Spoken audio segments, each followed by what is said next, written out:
Welcome to the Sales Leader Roundtable, a show where we explore, share, and learn about trends in leadership and sales acumen. A place that provides our audience valuable insights, advice, and best practices from trusted members of the sales leadership community. Now, let's welcome KENDLEY Davenport and jdiebold to this episode of the Sales Leader Roundtable. Jim, what happened this summer? Do you have any clue what happened this summer? I know the kids are back at school, and it's still 90 degrees here in Cincinnati, but it's September, man. It's over.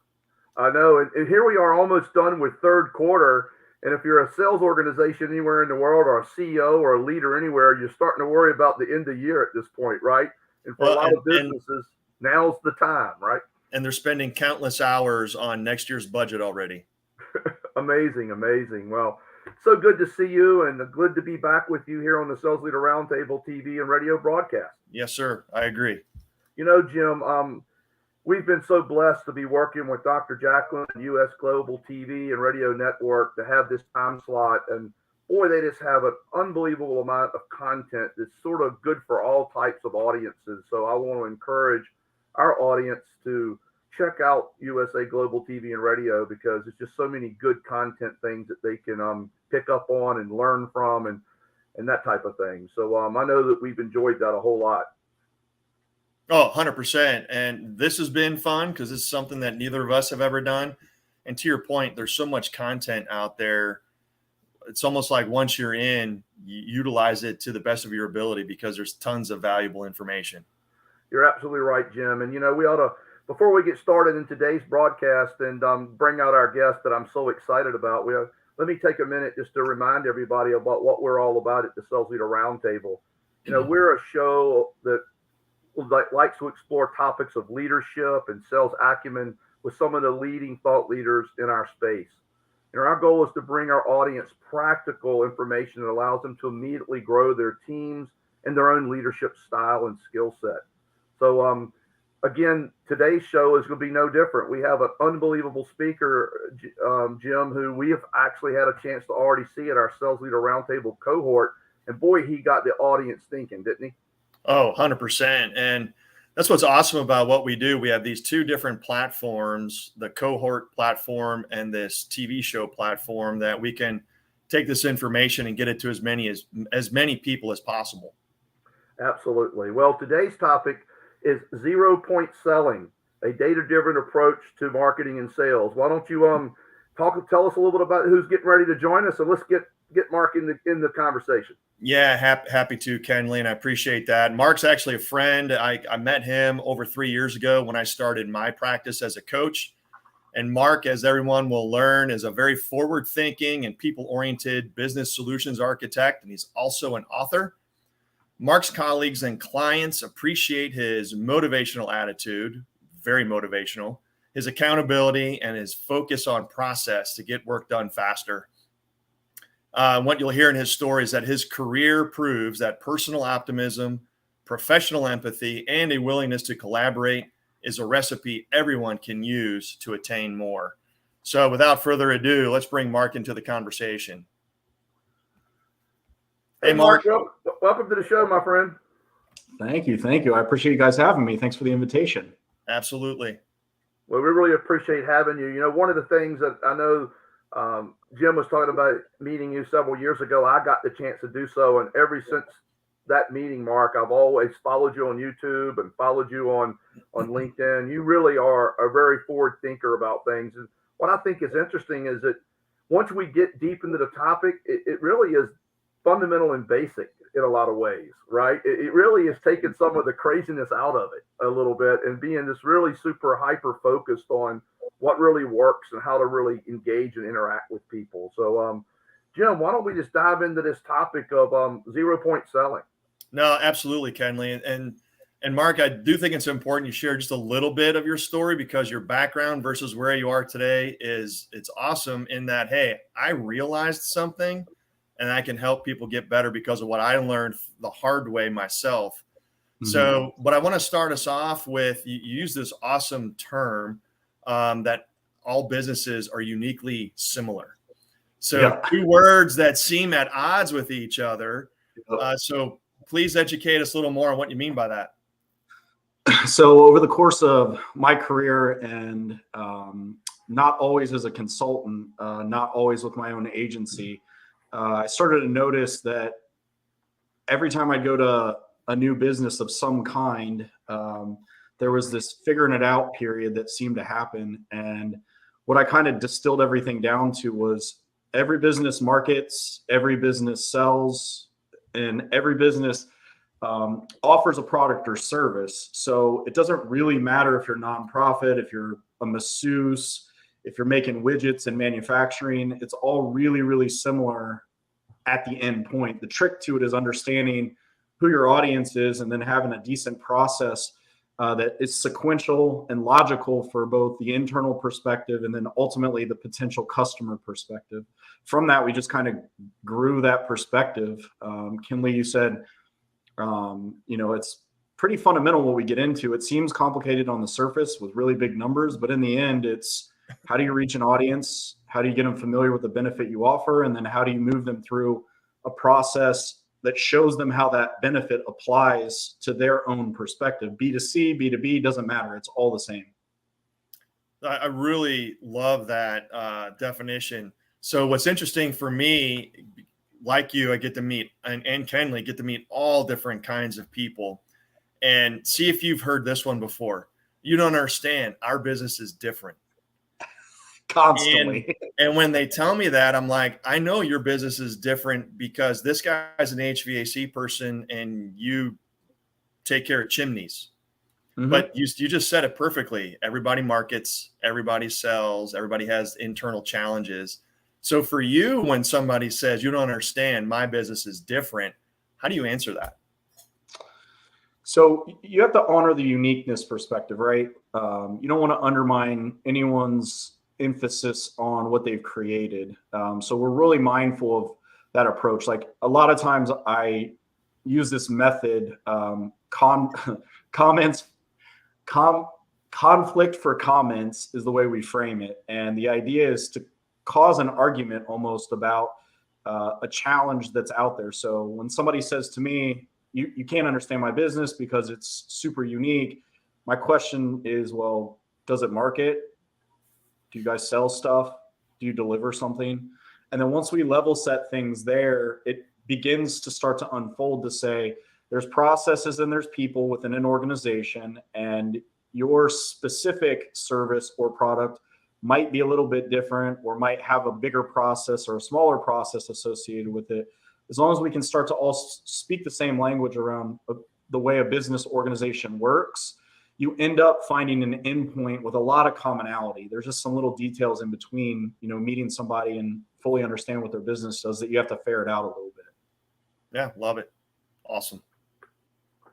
Well, Mark, what would you, maybe this is a softball type question, but, maybe for the audience, define what you think, what marketing is for you and how you think about it in terms of this process, right? I'd like to sort of help the audience understand from your perspective what this really means. So my perspective on this is pretty interesting because anytime any of us talk to a business owner, they're very focused on what their benefit is to their particular type of customer. From my perspective and the Rethink revenue perspective, we start to incorporate anybody you can sell anything to and work down from there. So this is where it gets not so softball for a lot of people to understand. There's a little bit over 8 billion people on the planet, and understanding that that's the entire marketable audience seems like a daunting task. And many people are like, well, there's not that many customers that I can serve on the planet. I'm like, well, that's fine, but they're still contained in that larger number. So for me, marketing is something that we break down into a methodology called AMCAF: audience, message, channel, asset, and follow-up. Once we get an audience curated with some details around it, we decide what type of messages to send to them on a number of different channels.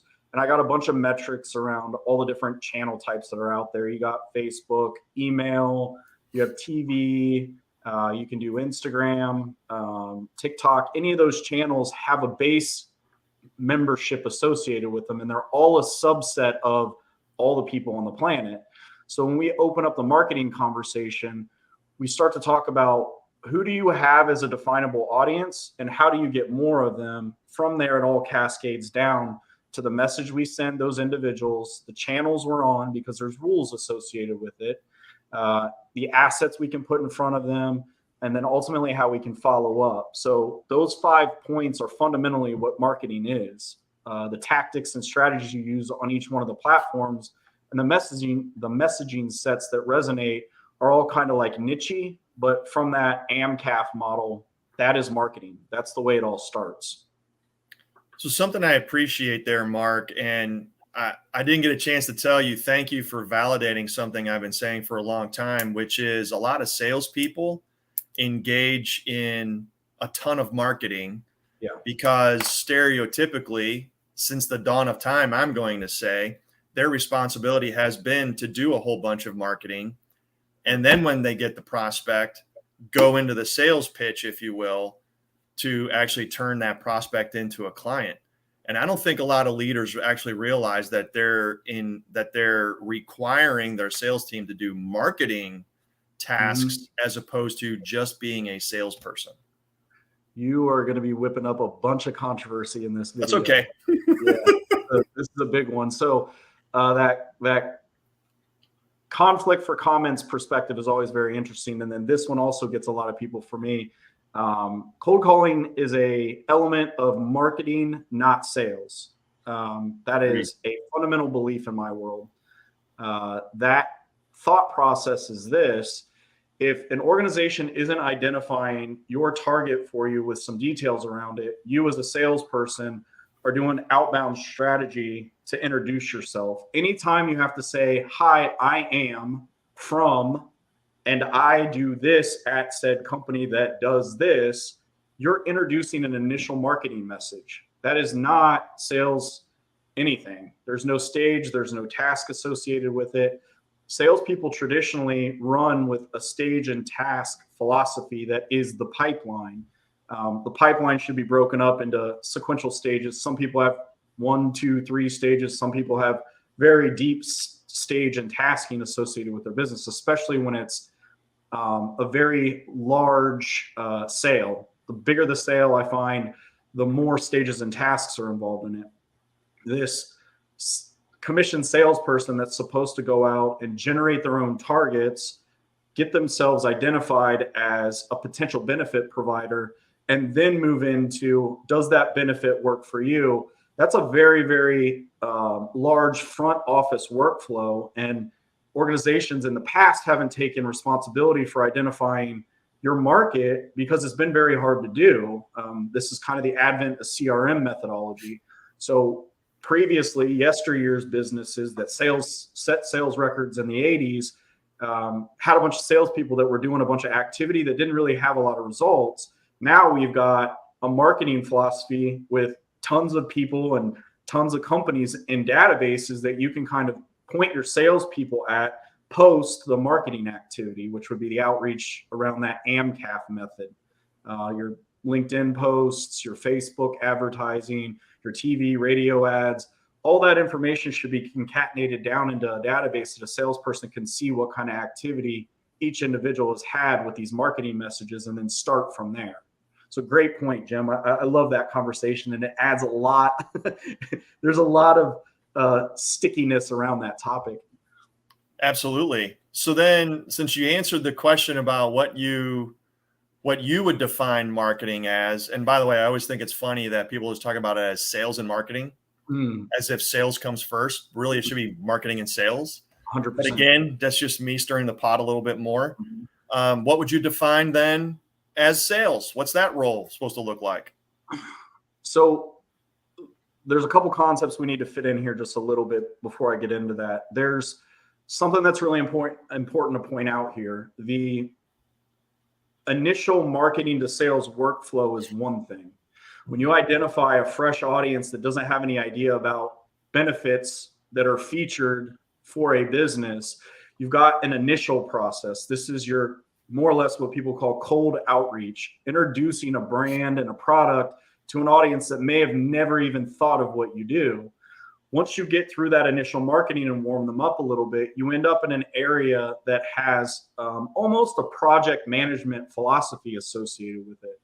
The idea is to field questions about benefits that have been introduced in a broader kind of subset communication, and then allow your salespeople to use their skill, empathy, interpersonal skills to really ferret out what the benefit should look like for the potential customer. You know, we get into the CRM world, and a lot of people like to make this very, I don't know the word to use here, clinical almost, where it's easy as if you can just report every conversation you've ever had. The way we approach it is we identify what stage one, task one is, and it's stage one in like a project management situation. You want to get first name, last name, a couple other little data points in there, and then run through a checklist of items that you need to take care of to carry that person's momentum or that company's momentum, B2C or B2B, into a secondary stage, into a tertiary stage. And as you get into the science of selling, there's close ratio that comes into it. And there's percentages associated with people that make it from stage one to stage two.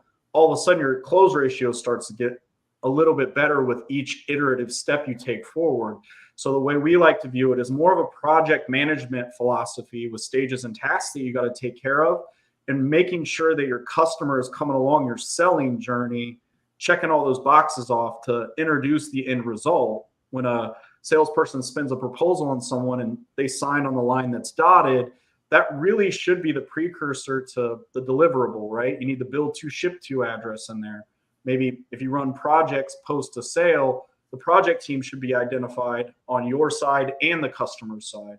So those elements are all built into that sales process to really affect operational efficiency and increase revenue without really doing a whole lot. You can also improve profitability that way too. That's why a lot of people love our system. The interoperability between lowering costs and increasing revenue is really the dream. And we kind of figured out how to do that from the top down. Awesome. It's funny, Mark. You said there was a lot to unpack in that conversation. We might stick with that for a long time. But I have to go back because of something you said earlier in this conversation about cold calling. Is marketing and not sales. It sort of reminded me a little bit about when I listened to the whole process concept that you were just describing. It reminds me that other buzzword we're hearing out there is marketing or sales enablement, right? Mm-hmm. Where the sales organization, the better, more mature, and probably highest performing sales organizations have really learned how to separate these functions a little bit, mm-hmm. and support and bring in what that buzzword of sales enablement is starting to take root. You know, obviously big companies are starting to see that, but we've seen this in smaller and mid-sized companies as well, where it doesn't take a whole lot of resources and time to really help mature that process of identifying the target, getting the right message there. And it reduces that cold calling need, right? Because I still believe cold calling, there's a place for outreach. But I think cold calling to a large degree is dead. If you just blanketly call people that you don't know and try to introduce a concept to them, mm-hmm. in any way, shape, or form, whether it be email, whatever, your percentages are extremely low. So you have to have billions of activities to get that number to come through to your business, right? But the more of you follow what I think you're leading up to telling us about, if you follow through on some of this work, and have your salespeople be able to start touching people at the right time, under the right circumstances, at the right audience, all of a sudden, all of the things you do get better and easier a little bit. Yeah. So the sales enablement end of things is really interesting now because in the past, organizations that sell have hired en masse salespeople, and they hire and fire based on performance, right? So the idea that your outreach needs to be a person on a phone trying to interrupt somebody's day and say the words that would get them engaged and all the tactical training that goes into that, kind of goes by the wayside now. When you have a database that identifies who you can sell to, and you have campaign strategies on the marketing end of things that are hitting people on all of the channels that they consume information on, the ideas can be warmed up. With the advent of more sophisticated CRMs, you can actually put a bunch of names in a database, decide what channels you want to be on, and you can watch activity from behind the scenes on email, Facebook, YouTube. Like, there's tons of metrics that are out there where, we like to play it a lot of times as if cold calling still exists when we have sales teams that are outreaching. But the trick is, watch your CRM and see if somebody pops up down on the right-hand corner. And if it says KENDLEY's on this webpage right now, that is a great time to have Kismet applied, right? That trick, like, things happen for a reason. If you call them while they're on the website, like, hey, I just wanted to outreach and say hello. I was going through my database. I was thinking of you, whatever it's going to be, and just wanted to outreach for whatever reason. All of a sudden, what would have been energy used for cold calling is a very warm call. So we still need some phone skills. And I find that people that down on cold calling don't really like to do it. I loved to do it back when I did it. Like, it was actually really fun to be in a group of people that we could try to see what would work during that time. Well, now we're far more sophisticated, and we can see when people are doing things. We can see when people fill out forms. I can look in my CRM and many of my customers' CRMs and literally see every page you went to on a website that tells a story of what your interests were. And now when I make a phone call, it's like, hey, saw that you went to 72 pages on our website. You must be interested in something. Talk to me about it. That opening is much better than, hi, my name's Mark. I work at Rethink Revenue, where we blah, blah, blah, blah, blah, whatever it is. That cold call methodology is still necessary, but it's used in a much different way now. You get a lot more traction by enabling your infrastructure, your IT infrastructure, to do a lot of that work that humans used to do. The whole AI concept of the way the world's working today. You're absolutely right. In a business that I'm working in, even today, they're just getting started on that journey. But it's amazing how some of our biggest opportunities at this company comes from a salesperson noticing that one particular company was looking at their website and getting information. It was coming from multiple people at their targeted company. Mm-hmm. And so they just noticed it. And it wasn't just, it just didn't happen on a Monday. It was something that took place over the course of a week or two, right? But they noticed it, and the CRM kept up with it. And so all of a sudden we're going, hey, look at the XYZ company. They've had 17 different people look at it. So they're talking about us, right? Absolutely. So then the outreach happened, and guess what? They've had a demo, they've done a follow-up, and now we're talking about a pretty large opportunity with a pretty big customer that just, at some level, didn't really fall in their lap, but sort of did fall in their lap, if you will, right? Because there was never a cold outreach to this company. It was just noticed they were looking at the company. Right. When companies invest in their infrastructure and start to understand what marketing channels look like, choosing the right channel with the right messages, a Facebook ad that might come up or a YouTube advertisement that might come up. The email end of things is a little contentious with me. I don't believe in cold emailing as much as I do warm emailing, but we can open with cold emails in some instances. The idea that you're going to hire and fire a bunch of salespeople, wasted resources, and the challenges that come within that. If you take that same dollar amount you're investing in hiring and firing and bring it over to an infrastructure that's always going to be with you, that is sales enablement. You're bringing systems into an organization to make it way smarter than it used to be. And now you can apply skills from people that are good at, a lot of people reference it as farming instead of hunting. That methodology within the sales arena is still there. It's just, again, taking the same concepts and modernizing them. That's the whole idea behind the way we think about marketing and sales, not sales and marketing, right, Jim? It's funny. That's the beauty of it. It's funny. I have another analogy. You can tell me if I'm off base or not, but I was just talking to a head of a hotel management company. They manage like multiple hotels, like 50 of them, right? Under different brands and everything. And he was saying that 15 years ago, they had 3 or 4 salespeople working each property to sell the business. Today, they have 1 for 3 properties, but they've reinvested in what they call their revenue management side of their business. Yep. where it's a lot of what we're talking about here. Yes, they're real people setting pricing and things of that nature, but those same people or their same support team is doing all the things you're talking about with people who are looking on booking.com, people are looking on Expedia, people are looking at the Marriott site. I'm just using a name of companies, but the idea is they've really readjusted how they think about their whole, strategy, and it's saved them millions and millions of dollars because, it's less headcount, it's more efficient headcount. Yeah. So the thing that we find within that is like hotels is a great example. TV and radio was all there was previously for marketing channels. You might have had like hard mailers. Early on with email, you might have had blast emails when there wasn't so much regulation around it. Now you've got all these separate platforms that have literally billions of people on them, making up a really cool marketing mix. Once you realize that, the average customer is going to be on social media X amount of time a day, and then look at different platforms they might be on, you get this omni-channel approach that starts to raise its head a little bit. The idea that a hotel can shrink its sales group and have more intelligence around what their customer journey looks like is like modern, like science fiction stuff. But the reality of it is it's here today, and platform for platform, if you really start to understand how your audience is consuming information, you get to glean metrics from that. And all the C-level, executive type people love to see the reporting around what's going on. Instead of micromanaging your salespeople and trying to look at the last note they put in there, go look at your Google Analytics and your Facebook ad analytics and your CRM analytics and dive into the metrics from that perspective so you can predict where your salesperson is going to meet the customer. That's a much, much better conversation to have than, hey, Jim, how come you haven't made your 100,000 phone calls this year? How come you're not opening with this? How come you're not closing with that? Much different perspective on the same amount of energy.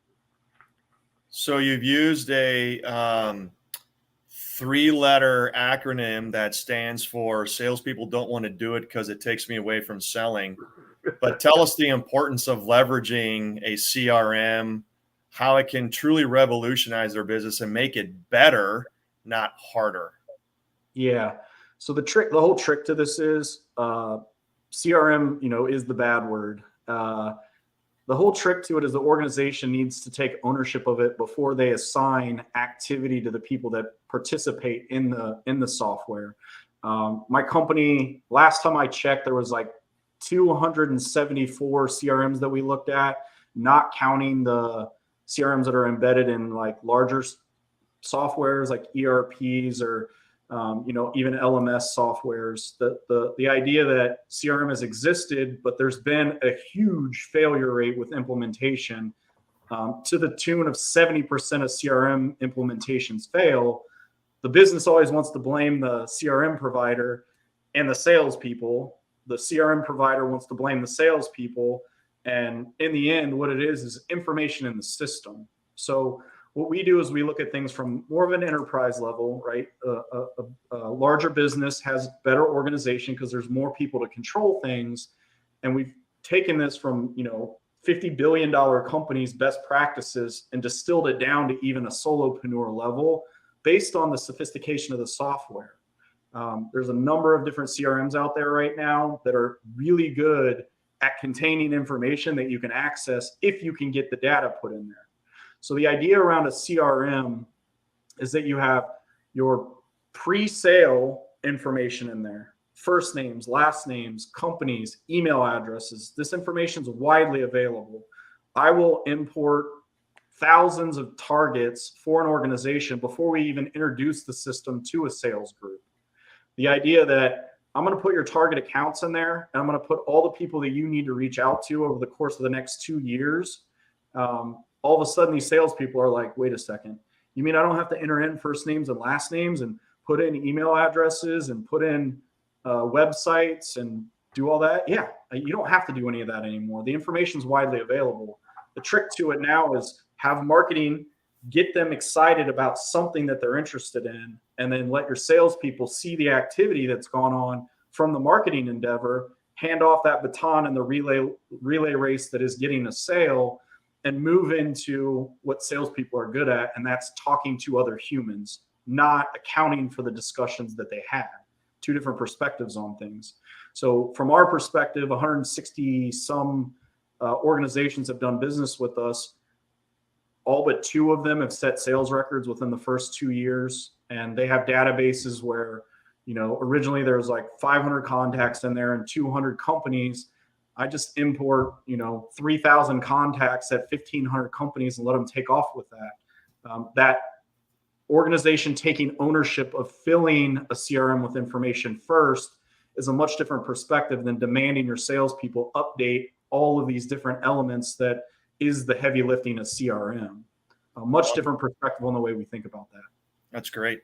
So, Mark, in our few minutes we're going to have left in our show, let's get right. Is 0 point selling something new? Make sure people understand a little bit more about it before we close out the day so they can reach back out to you directly if they want to really dive into it. Yeah. So is it something new? No. Is it something that we're helping everyone realize exists? Yes. So 0 point selling is about understanding marketing channels have to have a way to outreach on them. Okay. So if we're talking about email, you got to have an email address to use that channel. That's the 0 point of information. Now, in addition to the email address, you probably should have a first name. A job title would be helpful associated with that. But fundamentally, you really only need an email address to start up the engine that is marketing. On Facebook, if you have a first name and a last name and a zip code and a spreadsheet of thousands of people, you just need those 3 data points. You can literally put your advertising in front of those people on that channel. So the 0 point for that information on Facebook is first name, last name, zip code. If we want to go to LinkedIn, the 0 point to capture an audience is really the LinkedIn URL. Now you could search CEO, Dayton, Ohio, Cincinnati, Ohio, Austin, Texas, to come up with a name that's going to lead you to a LinkedIn URL or their profile. That is the 0 point to message on that platform. So what we did is we took all of these common factors, platform for platform, and decided that we need a minimum level profile dependent on what channels we're going to reach out on. If you want to make a phone call, you need a phone number. If you're going to send a mailer, you need an address. Those elements, that fundamental purpose of the data is what we've called 0 point selling. From that point moving forward, you can build a case and a profile for any one of your customers that ends in hundreds of millions of dollars if that's how your organization sells. So what we believe is data first, data-driven selling. That idea that a CRM can help you with that is very, very important. Fundamentally, this is the way of the future. That concept of, trying to cold call out of the phone book that a lot of yesteryear's businesses stick with is completely out the door. Industry-wide, if you do not go data-driven with a method behind it, you are going to fall behind and eventually go out of business or have to sell and get purchased with an acquisition associated with it. Well, we've certainly seen, because of all of our experiences through the COVID pandemic period, that the way we communicate with customers have fundamentally changed. And it was changing already prior to COVID, in my opinion, but it accelerated because no one's in the office anymore. And you can't call an office line to reach anybody. If you don't know their cell number, you can't call them. Okay. Yep. So email and social, and that's why we've seen, I think, the growth in social media at some level, because that's the only way you're now interacting with people, because all of us use some form of social media to keep up with the world, or our friends, our family, whatever it might be. And so businesses that just embrace this concept and invest in the concept will, I think, long-term be winners. Absolutely. Agreed. Yeah, no, I appreciate the 0 point moniker, because it's what's the least component that we need to know to make something happen. And when I was listening to you explain that again, it made me think of going through the exercise of determining who your ideal client is, because if you don't know that, then you're also going to get the wrong 0 point piece of information you need to get going. Yeah. We frame it like planting seeds, right? If you've just got a bag of seeds and you want to grow sunflowers, if you throw a bunch of seeds in the garden, are sunflowers going to pop up? I don't know. Maybe, maybe not. If you've got a bag of sunflower seeds, you know you're going to grow sunflowers. So the idea is get the seeds, get the soil, get the water, get the sunlight, and then let them grow. That's the whole idea. Well, that's Great fantastic. stuff. Mark, this has been, there's so much we could dive into on this. And I know we just wanted to use this platform to get people interested in thinking about this a little differently. And I think you've done that today. Yeah, I appreciate the opportunity for that, and hope that if you guys get out in the marketplace, you start to see little mistakes that are being made. You're like, oh, wait a second. This isn't exactly the way we understood it before. Now I see why this concept of thinking data-driven makes a lot of sense. Well, I think, I've had the chance to work in both big and small businesses, and I think even small businesses can take a page out of this playbook and use it very effectively. This is not built for necessarily for the enterprise, those 1,000, person companies. This can work for the 25-person company who's got 5 sales guys making things happen, right? It can work anywhere. Yeah, the trick to it is, without giving you a history lesson on CRM stuff, big businesses customized software for years. And these software companies came up with configurable platforms now that big businesses, your billion-dollar companies, were figuring out the architecture. And now we've just scaled it down because nearly every CRM has a built-in sales methodology and marketing methodology. Thanks, big business, for footing the bill on our market research, because now us little guys can get it figured out a lot faster. Well, Mark, thanks so much for being both at our cohort session earlier this month and our TV program today. If people wanted to reach out to you and learn more and have a direct conversation with you, how would they do so? My YouTube channel has a lot of videos on it, stuff that we've gone over from small business to big business. All you got to do is go on there and type in Rethink Revenue. You can reach out to me on LinkedIn. Just type in Mark Perone, or better yet, type in Rethink Revenue, and I will pop up. Outside of that, it's pretty tough to not be able to find me. So those 2 channels are really, really good if you want to hear more about 0-point selling or Rethink Revenue. Well, thank you so much, Mark. We appreciate you being on our September show, and we look forward to following your journey and wish you so much success. Again, thanks for being with us today. Absolutely. Thank you, gentlemen. Nice to see you. Thanks, Mark. Well, Jim, wrapping up another session of our Sales Leader Roundtable show. Kenley, I got to tell you that when we first started this, before we even started it, we were talking about who we were going to have on. Every single month we have amazing people. And it's awesome to be able to do this and provide this information to everybody. It really is. And that leads me to remind everybody that we always broadcast our show on the first Monday of each month.